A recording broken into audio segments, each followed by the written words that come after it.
name is CLIFFJUMPER, Lieutenant in the Autobot Resistance. Hello everybody, I'm Baltmatrix, and today we are going to be taking a look at CLIFFJUMPER, the not Bumblebee figure. Now before we get into the review proper, you need to know that CLIFFJUMPER is a hell of a remold. In fact, he is a remold of this Bumblebee figure, who I have already reviewed. Now, if you're wondering what I'm doing here differently, I'm just doing some in front of the camera, unshowered, mess of stuff. And you can see my basement here. I've got my bunch of Transformers. I got some artwork from my kid. Yeah, I've been trying to futz with a microphone to see if I can use a Yeti microphone as opposed to the Rode microphone that I use for my reviews, but the Rode microphone works a hell of a lot better than the Yeti does. It picks up a lot less stuff that I have to do in post. So yeah, trying something different. Let me know if you like it down in the comments.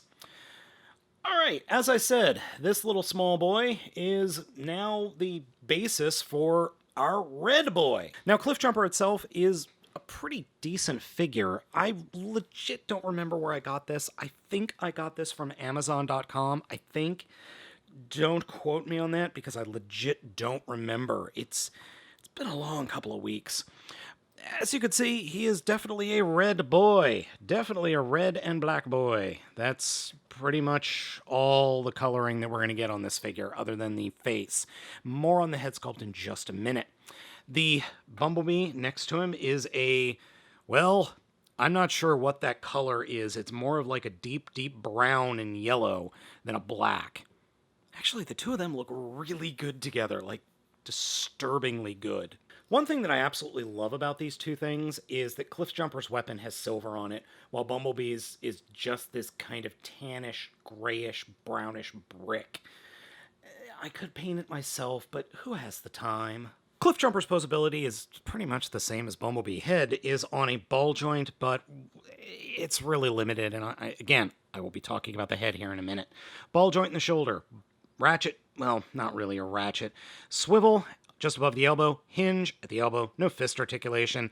Torso articulation is a swivel. And kicking forward all the way like that. Kicking back pretty far. Can almost do a perfect split. Bend at the knee is a little over 90 degrees, and then a heck of a hinge at above the ankle, and then a big old ball joint for an ankle, so you can pull off some decent poses. Now, for the weapon itself, it's exactly like Bumblebee. It's the same dang thing. You just slide it off the right hand, and it's actually nice. I like the fact that they bothered to paint it. Same issue as with Bumblebee. You really can't hold it in the other hand, except it goes in, but it's crooked, so there is that. And I haven't really found a place that you can store it on him in robot mode. If you know of a place, let me know down in the comments. Face sculpt is really cool. That is very, very cool and very alien and legitimately kind of scary. It works, but it's kind of creepy. Now, the head itself is its own bag of poo. I can't get the head to go down on the peg anymore. Like, if I try and push it, if I push the head, it pops right off the ball joint. So he's perpetually stuck looking up. And that's because there's a lot of material in there that doesn't fit.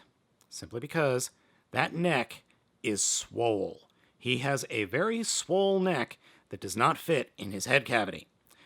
You can fix that by sanding down the neck, specifically right where the tips of my fingers are. So you can do that. I'd rather not, because honestly, I'd fear it'd break the damn thing.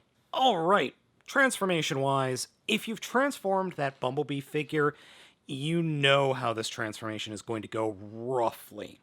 The transformation is pretty easy. So, start off with, grab the shoulders. So to start off with, grab the chest and pull it away from the front of the figure. Reach inside the chest and flip out this little panel here inside. And then fold up these little pieces in the chest. Be careful. The first time I transformed this figure, I thought these little clear pieces were going to break. And they are clear. So you can see it's clear plastic painted red. Then we can take the head and flip the head all the way up, fold the back down a little bit, fold the shoulders in, and then flip the robot head around on this precariously flimsy pin right there. And then fold the arms in, and the arms will peg into place once you flip this whole section up that was the chest and just rest it over the shoulders. There are little tabs on the inside of the elbows that will peg into these little tab holes just inside. So there is a tab hole right there, and that will peg in just as you fold those arms up. And don't worry if they come unpegged. They're going to come unpegged. Now, I would love to tell you that this is some kind of weird Gerwalk mode, but it isn't, but it still looks funny. Okay, feet-wise, flip up the little flap that is on the front of the foot, and then take the entire foot and slide it all the way up. Then come down to the legs and flip these panels around, and they will peg into place. So this panel was down on the outside of the shin. It flips up and rotates up on 2 different swivels, or hinges, I should say, and they go like that. And then take the legs and flip the wheels out, and then bring the whole section around and down, and it will peg into the side of the door.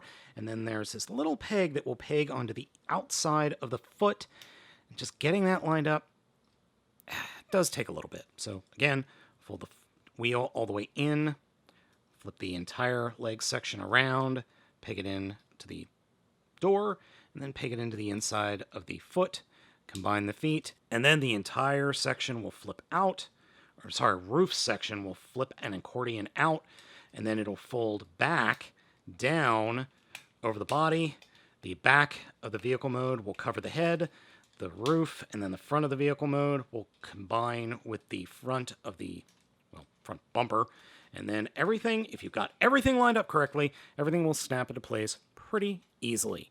And then what I like to do is just go in and fix all the panels that popped off, because they're going to pop off. It just happens. Now, the gun is meant to be stored under here, and you're meant to plug it in before you combine everything up. Obviously, I didn't do that.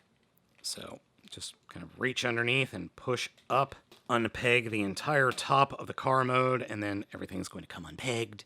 So that'll flip up. The gun will then peg into place underneath. There are 2 little pegs, or peg holes, or peg slots right there. And I keep forgetting, that's the way it goes. Okay, and then we just collapse everything back in, and, oh, damn it. The Cybertron car mode that we end up with is really cool. I really, really dig this car mode. Yes, it could use some more paint and some more detailing, but it doot-de-doos with no problem, and it, for the most part, stays together well. It also looks sleek. It would be nice if the cannon or gun hand was easily or more easily stored under there, but it works. It's an incredibly unique vehicle mode. Now, in terms of size, it scales pretty darn well with Bumblebee, and both of these molds, or I should say both of these figures, are really cool. The similarities versus the differences is super interesting in my book, and I would really like to see this mode, or this mold, or this type of figure redone as a Bumblebee, even though that would be, like the 400th Bumblebee we've gotten in the past 4 years. The thing that I really like is the transformations are super similar, but you end up with something completely different.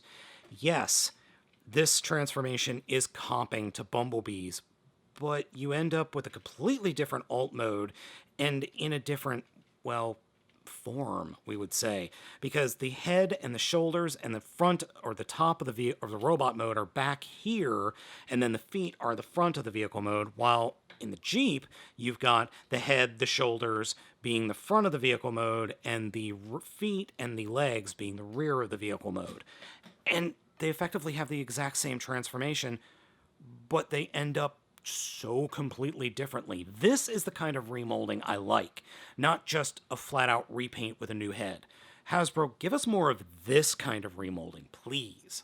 Overall, CLIFFJUMPER is a very cool figure, but he has some of the same problems that Bumblebee does. Specifically, I think it's a little bit too small, it is a little bit fiddly, but that head issue is just kind of inexcusable.